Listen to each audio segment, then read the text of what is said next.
अमेरिकी राष्ट्रपति Donald Trump के H-1B वीजा की फीस में बेतहाशा बढ़ोतरी करने से दुनिया में मची हलचल के बीच चीन ने बड़ा पैंतरा चला है। चीन की शी जिनपिंग सरकार ने नई के वीजा कैटेगरी की शुरुआत कर दी है। इस वीजा का उद्देश्य दुनिया भर में युवाओं और प्रतिभाशाली पेशावरों को अपने देश में आकर्षित करना है। इस वीजा के तहत खासतौर से विज्ञान, तकनीक, इंजीनियरिंग और STEM क्षेत्र में प्रतिभावान युवाओं को बीजिंग तक लाने की कोशिश है। एक्सपर्ट्स इसे अमेरिकी H-1 वीजा का चीनी विकल्प मान रहे हैं कि वीजा 1 अक्टूबर 2025 से लागू होने जा रहा है। इसका मकसद है एशिया और खासकर दक्षिण एशिया से युवाओं को आकर्षित करना, जो साइंस, टेक्नोलॉजी, इंजीनियरिंग और मैथ्स क्षेत्रों में पढ़ाई या काम कर रहे हैं। वहीं दूसरी ओर अमेरिका में विदेशी प्रोफेशनल्स के हालात मुश्किल होते जा रहे हैं, क्योंकि राष्ट्रपति डोनाल्ड ट्रंप ने H-1B वीजा पर सालाना $1 लाख, जो करीब 88 लाख भारतीय रुपए हो जाता है, इस पर भारी भरकम फीस लगाने का प्रस्ताव रखा है। ऐसे में कई स्किल्ड प्रोफेशनल्स के लिए चीन का दरवाजा एक नए विकल्प की तरह भी खुल सकता है। चीन का ये वीजा कई मायनों में आसान और लचीला होने वाला है।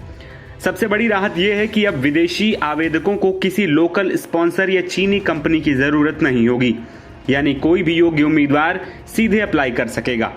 यह वीजा मौजूदा 12 वीजा कैटेगरी में 13वीं कैटेगरी के रूप में जोड़ा गया है। सरकार ने साफ किया है कि एप्लीकेंट्स को अपनी पढ़ाई और योग्यता के दस्तावेज पेश करने होंगे। यह वीजा खासतौर पर यंग साइंस और टेक्नोलॉजी ग्रेजुएट्स के लिए तैयार किया गया है। STEM डिग्री यानी कि साइंस, टेक्नोलॉजी, इंजीनियरिंग, मैथ्स रखने वाले युवाओं को इसमें प्राथमिकता जरूर दी जाएगी। शर्त यह है कि उन्होंने अपनी पढ़ाई मान्यता प्राप्त यूनिवर्सिटी या रिसर्च इंस्टीट्यूट से पूरी की हो।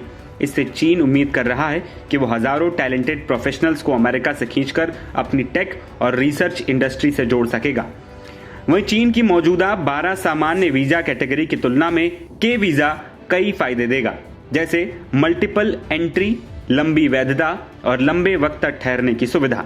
के वीजा धारक चीन में आने के बाद पढ़ाई, संस्कृति, विज्ञान और तकनीक के कार्यक्रमों में भाग ले सकेंगे। साथ ही व्यापार और उद्यमिता से जुड़े काम भी कर सकेंगे। ज्यादातर वर्क वीजा की तरह इस वीजा के लिए भी किसी चीन के घरेलू नियोक्ता यानी कि एम्प्लॉयर या संस्थान से इन्विटेशन जारी करने की जरूरत नहीं होगी। वहीं एक्सपर्ट्स का कहना है कि चीन का यह फैसला उन स्किल्ड प्रोफेशनल्स के लिए एक नया रास्ता खोल सकता है जो बिना किसी ज्यादा लागत या लंबी प्रक्रिया के विदेश में अवसर तलाश रहे हैं। बता दें कि अमेरिका में जहां इमिग्रेशन प्रोसेस लगातार सख्त और महंगा होता जा रहा है, वहीं चीन ने इसे आसान बना दिया है। के वीजा से युवाओं को न सिर्फ वर्क ऑप्शन बल्कि ज्यादा फ्लेक्सिबिलिटी, स्टे और एंट्री सिस्टम भी मिलेंगे।